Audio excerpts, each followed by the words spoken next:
500 টাকা বাজি। কেন বললাম এই কথাটা? এটা রেস্টুরেন্টে অর্ডার দিলে এর সাথে ফ্রাইড রাইসের সাথে এবং এই রেসিপিটার সাথে 500 টাকা তো অবশ্যই নেবে। প্রথমেই বেশ কিছুটা বাটার একটা কড়াইতে দিয়ে দিলাম। এবারে বেশ কিছুটা কাজু, টমেটো এবং পেঁয়াজ ভালো করে একটু ভেজে নিচ্ছি। আর অবশ্যই কিন্তু এখানে বাটার দিয়েই ভাজতে হবে। আর অল্প একটু কাঁচা লঙ্কা দিয়ে দিলাম, ঝালটা তোমরা বুঝে এখানে অ্যাড করবে। এক মুঠো ধনেপাতাও দিয়ে দিলাম, দিয়ে ভালো করে আবারও মিশিয়ে নিচ্ছি। ধনেপাতাটা দেওয়ার পরে এবারে বেশিক্ষণ ফ্রাই করব না, যখন ধনেপাতাটা একটু সফটনেস হয়ে যাবে তখন একটা মিক্সিং জারের মধ্যে দিয়ে নেব, দিয়ে এটাকে ঠান্ডা করে পেস্ট করে নেব। আর অবশ্যই কিন্তু এখানে কাঁচা লঙ্কা দিয়েই ব্যবহার করবে ঝালটা। এবারে অপরদিকে ডিমগুলো সেদ্ধ করে নিয়েছিলাম, সেই ডিমগুলোর খোসা ছাড়িয়ে নিচ্ছি।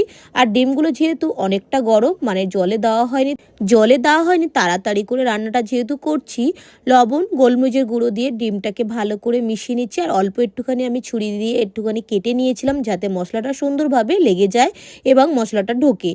ডিমগুলো হালকা করে ভেজে তুলে নিলাম। এবারে ওই তেলের মধ্যে গোটা গরম মশলা ফোড়ন দিয়ে দিলাম আর বেটে রাখা মশলাটা দিয়ে দিলাম। আর হ্যাঁ, কে কোথা থেকে ভিডিওটা দেখছো অবশ্যই কিন্তু কমেন্ট করো, তবে তো ধন্যবাদ জানাবো নাকি। এবারে দেখো অল্প একটু আদা রসুন বাটা ওর মধ্যে দিয়ে দিয়েছিলাম, মানে এই পেস্টটার মধ্যে। এবারে ডিম ভাজাটা দিয়ে দিলাম, অল্প একটু চিনি, কাসুরি মেথি, অল্প একটু বাটার আর দিয়ে দিলাম ফ্রেশ ক্রিম। এই রেসিপিটা তোমাদের কেমন লাগলো অবশ্যই আমাকে কমেন্ট সেকশনে জানাতে ভুলো না। ফ্রাইড রাইস কিংবা পোলাওর সাথে দারুণ লাগে এবং রুটি, নান, পরোটার সাথেও ভালো লাগে খেতে। বাই।